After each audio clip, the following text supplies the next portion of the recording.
నమస్తే అండి. తల్లికి వందనం డబ్బులు ఒక ఆమెకు వచ్చాయండి. అయితే ఆ డబ్బును ఆ మహిళ దగ్గర నుంచి లాక్కున్నారంట బ్యాంకు వాళ్ళు. Cooperative bank.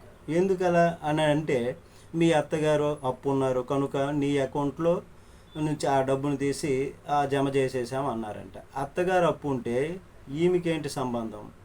అది అత్తగారు చూసుకోవాలి. ఏమైనా షూరిటీ సంతకం పెట్టి అత్తగారు తీర్చకపోతే నేను గ్యారంటీ ఉంటాను ఏమైనా చెప్పింది. అదీగాక తల్లికి వందనం సొమ్మును డ్రా చేసుకునేందుకు వెళ్ళినటువంటి మహిళను బ్యాంక్ మేనేజర్ నిర్దాక్షిణ్యంగా నగదు ఇవ్వనంటూ బ్యాంకు సిబ్బంది ద్వారా బయటకు పంపించేయటం ఇది ఎంత సమంజసం? కేసు పెట్టాలి కదా. పొట్టి శ్రీరాములు నెల్లూరు జిల్లా కలువాయి మండలం కుల్లూరులో శుక్రవారం ఈ ఘటన చోటు చేసుకుంది. కుల్లూరు ఎస్సీ కాలనీకి చెందినటువంటి నిప్పట్ల లక్ష్మికి 4 సంతానం. వీళ్ళలో 3 పిల్లలు అంగన్వాడీకి వెళ్తున్నారు. 2వ తరగతి చదువుతున్న కుమార్తెకు తల్లికి వందనం పథకం వర్తించింది. ఈ మేరకు పథకం నగదు జమ అయినట్లు ఆమెకు ఫోన్ ద్వారా సందేశం వచ్చింది. ఆనందించింది.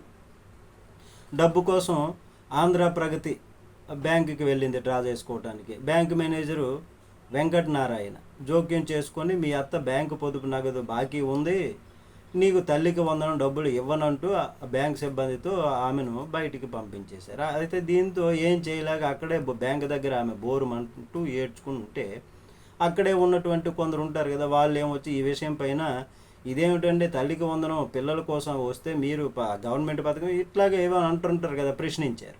ప్రశ్నించేటప్పుడు అట్లాంటి ప్రశ్నలు అడగడంతో చివరికి 7,000 రూపాయలు ఇచ్చి పంపించేశారట ఆమెను. అదేమని అంటే, లక్ష్మి అత్త మరియమ్మ బ్యాంక్ ద్వారా స్వర్ణహంస గ్రూప్ నుంచి రుణం తీసుకుంది, కట్టడం మానేసింది బ్యాంక్ మేనేజర్ చెప్పారట. ఇలా మరియమ్మ కోడలు లక్ష్మి కాబట్టి ఆ నగదు నుంచి రికవర్ చేశాము. తల్లికి వందనం నగదు నుంచి లక్ష్మికి 7,000 రూపాయలు ఇచ్చామని, మిగతా నగదు పొదుపు సంఘానికి జమ చేస్తామని మేనేజర్ చెప్పుకొచ్చారట.